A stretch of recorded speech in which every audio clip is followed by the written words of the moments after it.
Hey, what's up, Masters? Welcome to another episode of Path to Mastery. Today we have a special real estate-based investing episode with Mr. Chris Prefontaine. What's going on, Chris? Hey, how you doing, buddy? Good to kind of revisit the past with you. That was pretty cool. Yeah, man, you were, I think I was telling you earlier, you were one of my first, maybe the first week I had gotten licensed, I met you at like a investment property, and That's I, funny. I didn't know anything about really anything. I just got licensed, and I think it was on for, I don't remember what it was on for something. And you had made an offer that I thought was like, there's no way, but that's the game. Right. And, Yeah, it, I it don't didn't remember go that one, well. but too bad it didn't go. Yeah, Yeah. But here we are, 18 years later, man. So, yeah, a little bit about you is you're a three-time best-selling author, on your terms. I'm sorry, real estate on your terms, the new rules of real estate investing, and Moneeka, yeah. Sawyer's real estate investing for women. Awesome. I'm founder of Smart Real Estate Coach and a host of Smart Real Estate Coach podcast. Man, I've checked out your podcast. It's awesome. You Well, also thank you. sent me one of those really cool shirts. It says "Wicked Smart." So Nice. You gotta wear I that. like to wear that thing to the gym. Yeah, Everybody thinks absolutely. I'm wicked smart. So thanks for joining us today, man. Yeah, no, pleasure to be here. So talk to us about. I mean, you were talking to me before we started recording about 2008, the crash, and how it's kind of set up everything now that is set you up for what's happening right now. Do you want to talk about that? You want to start Yeah, there? sure. As painful as it is, everybody wants to hear about it, so I'll go through it. Yeah, I Um, was there. I was in the middle of it, I man. know it. It was I know fun it. times. Look, I mean, I was in your neck of the woods when it happened. Because I had bought a second home down here in '04, so I was still commuting, and I had probably 8 or 10 condominium projects where we were taking the 3 units in Worcester County and converting them to condos, selling like hotcakes. And then when the market crashed, man, I had from Providence to Newport to Worcester County, I had projects that just went dead. And some of them dropped by 2/3, never mind a third of value, 2/3. But Mm, here's the punchline. That's all well and good. But the punchline is I signed on all those personally, guaranteeing that debt. The conventional way, Dave, you go get a loan. So when I had good credit, I thought that was the norm. It's not. It was crushing. Granted, we didn't follow or do anything to hurt someone, but it was a long road. It was 4 years digging out of that crap. And then by 12, I said, okay, if I was going to get back in it, what are the rules? Like, what do I want to do?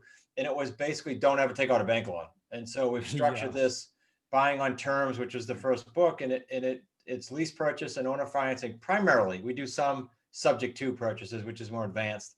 And then we created, which you'd appreciate doing all the homes you do. We created a 3 payday system. We got it trademarked, and it pays people, investors, realtors could crush it with this model. It pays them upfront, it pays them monthly, and it pays them long term. So it's not just one check. As good as that one check can be, you get 3 checks So per how do you deal. get three checks per deal?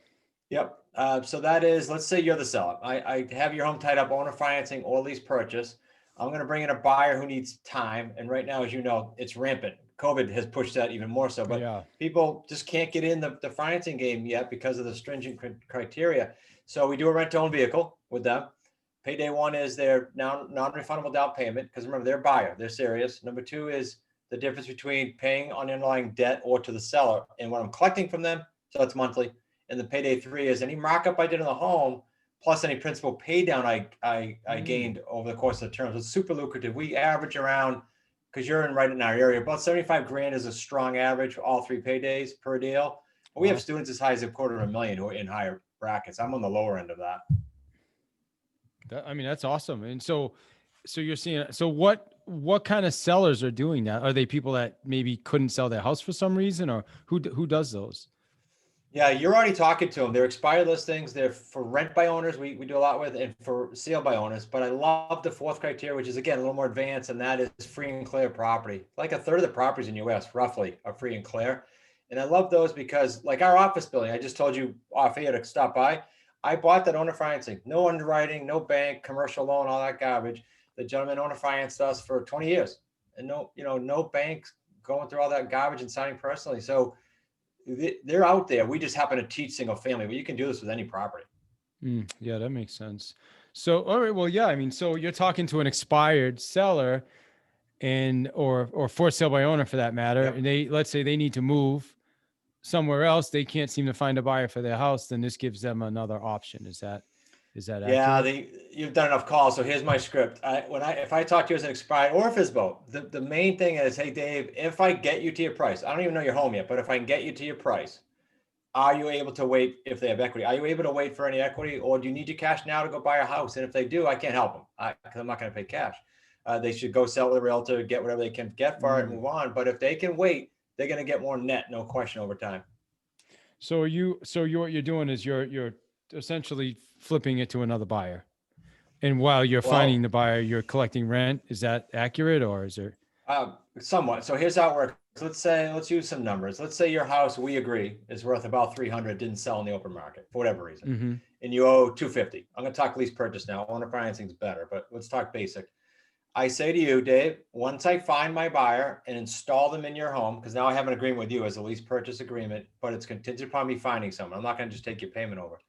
Once I install that buyer, a month later, I'm going to start making your underlying mortgage payment directly to your bank.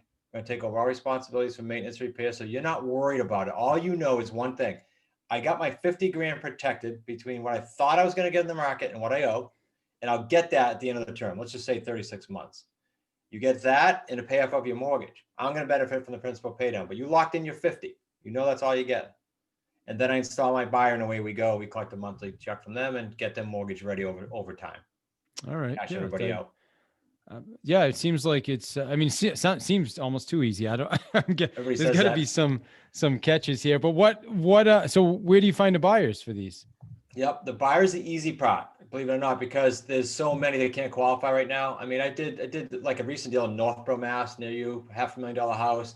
The woman buying it owned a salon in Newton, Massachusetts, and you'd think, okay, so what's the problem? The problem was great cash flow. Problem was a life event happened. They went through in vitro. They racked up a bunch of bills and had a file. Well, they needed some time then, as you know, 2 or 3 years to get financed again. That's all we did is give them that vehicle. So these are like legitimate things that happen to people. And they're in tears going, I can't believe it. I thought I lost hope. I can't buy a home. That's who comes, or self-employed. They transferred from a different state. They need seasoning. All these types that you see that can't get financing today, we can help them. That's pretty healthy relationship too. That makes a lot of sense. Yeah. So this is ideal. I guess it's ideal when the market's like right now, the market's just crazy. Anything on the market, there's multiple offers. Prices are going up. Frankly, I don't know how houses are appraising sometimes. It's crazy. But It they is crazy. are. So does it still work in that environment? Good question. There'll be more dials, as you can well imagine, to get a deal. So we have metrics that we track with all the students and ourselves, but we're still getting deals because there's still going to be free and clear homes that aren't in the market, and there's still going to be expired listings in any market, right? Just kind of, but more calls to get there, yeah, because you are having the FISBOs. We're not bothering with them right now. They're popping, as you said. But yeah, plenty of deals. Like our lead flow, our deal flow around the country hasn't changed. It's strong.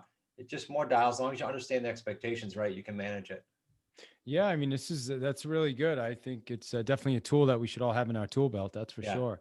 Yeah, I'm surprised. I've been doing this for 18 years and I haven't done. I was telling you earlier, Mike Wiseman's a friend of mine, and he was telling me. I told him I was having you on the podcast, and he was like, "Oh, I'm in there coaching, and I do the lease purchase option. Yeah, lease, you know, it's funny. You said 18. What's it called? Dave. Purchase lease option. Lease. It does is lease, a million ways to say it, but lease purchase. Yeah. Got it. It's funny you said 18. So when I started the terms, I had been in 18 years, and people said to me, I had been a realtor prior to that, and people said, "Why didn't you do it before?" I said, "I didn't know it. Like I didn't piece it all together. This stuff's been done since 1800s. I just didn't piece it all together to a system." And then we trademarked the 3 paydays, and we've got quite a machine running. Yeah, that's awesome. So, because when we're calling expireds or FISBO now, that's, we're just saying, hey, we've got multiple options. We can bring a cash buyer. We can see if we can remarket it. We also have, investors that are looking. We have potential lease op. You know what I mean? So it's just a way to have another tool in the tool belt. At least that's what Michael was telling me. Yeah, no, it really is. So I said to you before the show, when I was a realtor in Worcester County, I did 100 homes a year for my last 3 years. If I knew this, I would have been in deals longer, and I would have made more sellers happy, because there's listings that you and I and you now, I'm sure, walk away from for whatever reason. They owe too much, they can't, whatever.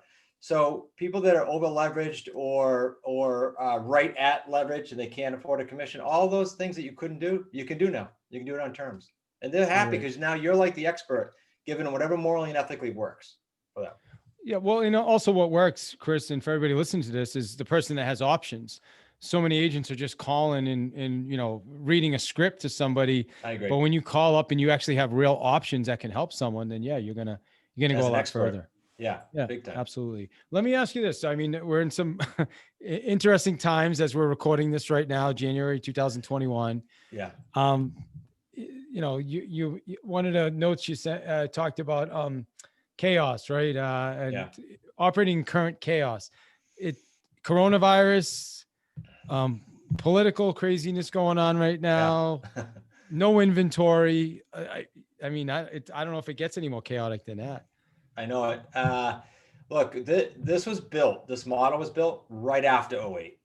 My head was beaten. I said, okay, I got to design all these things that are kind of weatherproof, not knowing COVID clearly. And then when COVID hit, everybody said, my wife even said, what do you think? I said, I think it's going to be great for us, and knock on wood, because a lot of people are suffering. And sure enough, the volume went up across the country with our database, with our students, threefold. And it stayed there. Like that became the new base. And every month we do 25 or 30 deals around the country with these students, and us included. So it's the banks have made it so difficult that it made our life easier. Are there any sweet spots that you're looking for with these deals? Medium Like price price range. point? Yeah, medium price range in a given market that you know is going to be okay to move. Can you do high end and collect some crazy 3 paydays? Yeah, but they're a little more difficult. Can you do low end? Yeah, but you attract a buyer that you might not want to be in bed with for 3 years to help them. So it just depends. Yeah. But I Just like so I medium. understand, so you're looking ideally for a property that you're going to know so right now there's a lot of uncertainty in the market reality. Yeah, Nobody knows what's going to happen. So there's potential. I mean, I personally believe that as long as there's no inventory, there's nothing can really happen to the market I with agree. rates Not low and like no that. Yeah, inventory. yeah. Yeah, not like that.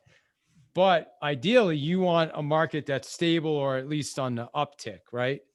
It's a little bit easier, but on a down market, we just pivot. Like when I say the market, let me just clarify too, and I know you'll agree with this. Around the country, because I have a good hold with all these people, there's pockets that are flying, like you just said. There are pockets that are flat and have been flat, like they're just kind of way out there. Mm. So we pivot a little differently in each market. We have the benefit of seeing all that. But yeah, most markets are flying up right now. I like a flat market for this. If I had to pick one, I'd say I love flat in this niche, but flat, slightly down, slightly up is fine. That's how it was built. That's why it's thriving right now. Got it. Okay. Makes sense. Makes sense. And again, for people listening, I mean, I'm in Massachusetts. It's hot. There's no inventory. Where I am in Central Mass, I mean, 500,000. You want to buy a house for 500,000, plan to pay 550 to 575, Yeah. or don't Yeah. even bother, right? Looking It's at it. crazy. That's the market right now, but it's not like that everywhere. Right. So the perfect triangle, what's the perfect triangle? That's something I've been screaming about since the beginning of COVID with my associates, saying this. Like, if you took the three sides, if I was drawing it, one side is just kind of be getting part of a movement that's making a difference, any movement. In our case, I'm saying that's a terms niche. And then the second piece of the triangle is really affecting lives because of it. Like our mission is to complete 500 transactions with our associates by 2022. That's 1,000 families, perhaps that didn't think they could do this, buy or sell. So you're affecting them and your life. And then third, get paid real well to do it. And that's the three payday system. I just think that the economy right now and the chaos is feeding that triangle right now. But if you're part of that in any industry, I think you've got to win. I love it. I love it. All right, man. So anything, what else should I have asked? What did I miss? What else should we be talking about? Oh, it's always cool to talk to someone I used to know, and in real estate in my own old area, my stopping ground. But let me say this: it doesn't matter, realtor, restaurant owner. It doesn't matter what you're doing. If you do these three things, I say this on a lot of shows. One, get behind something you can really be passionate about. Like if it's as a realtor and it's tacking on this niche, or if it's as a realtor and it's tacking on apartments, doesn't matter. Something you can get behind. Secondly, find someone that's in that niche that did two things. They're where you want to be morally, ethically, and financially, but they're also have weathered some storms like you and I talked about. Like they've gone through some cycles and some storms, because they're a good teacher then. If they've done that and survived. And then third, stick with it for 36 months. I mean, you've been at this 18, almost 20 years. It takes some time. And people that think real estate's like, oh, I get rich quick, or I saw this product on TV last, it's a bunch of crap. You got to stay at it, and you got to not have the shiny object syndrome. And as a realtor, I love tacking this on to what you're already doing and becoming the authority in your market. It'd be Yeah. cool. Yeah, I'm not selling as much as I used to. I'm coaching more now, but I sell, Good. I just took a $1.2 million listing from Keep a your finger in it. FISBO. I mean, yeah, I still take a listing here and there to stay sharp. Yeah. Um, but like you said, I think for us what I've always done is I've always just kind of adapted to what was happening in the market. I started in 2002, it was kind of up, and then 2005 it kind of peaked out and it went Yeah. weird. And then 2006, 7, all of a sudden we were doing bank owned properties, and then 8, 9 it's short sales, and then the first time Right. buyer program, and you know what I mean. So we just keep adapting. Keep Like pivoting. that's what you Yep. have to do. Yep. I agree. Talk to us about your book, Real Estate on Your Terms. Okay, so that came out in 17. It was a bestseller, but what couldn't be more timely is we were revising it. We said, okay, it needs a refresher, it needs the vernacular updated, the deals updated, and then COVID hit, and we were in the midst of it. So we finished it post-COVID. There's a chapter in there dealing with chaos. There's added chapters from some of my students. We increased it by like 50% the size. So the revised Real Estate on Your Terms is out. I can give it to your listeners actually, Dave, with our connection. It'll be electronic version, but if they go to freesrecbook.com, just say they heard us chatting on your show. We'll get them the electronic version. And if they want a hard copy, they can go to Amazon. But take the electronic and get at it that way for free. It's quite robust. So free srec.com. Okay, Book.com. book. Sorry. So Yeah. free srecbook.com. I can get a free book. Mention you heard it on Path to Mastery. Yep. As well. Awesome. Yep. All right, Chris. Well, hey man, I definitely appreciate your time today. I know this was a short, concise. I think we gave our listeners some really good stuff to think about and get involved. I mean, I think right now it seems like this might be the game, right? This might be something I would take a hard look at it myself if I was still in real estate full time. I mean, I may look at it anyway, right? Why not? I mean, have some fun. It's for me, everything's time though, right? I have to be really careful with what I commit my time to. But if I'm a full-time real estate agent and I'm looking at what's happening in this market right now, this is something that I am looking at, taking a serious look at. I love it. So any final thoughts? Anything you want to let our listeners know in kind of closing? No, those my last 3 calls to action were that. Take that path, and I appreciate you having me on. And again, it was awesome to reconnect with you. All right, Chris, drinks. Good to see you again, man. Thanks, buddy. All right.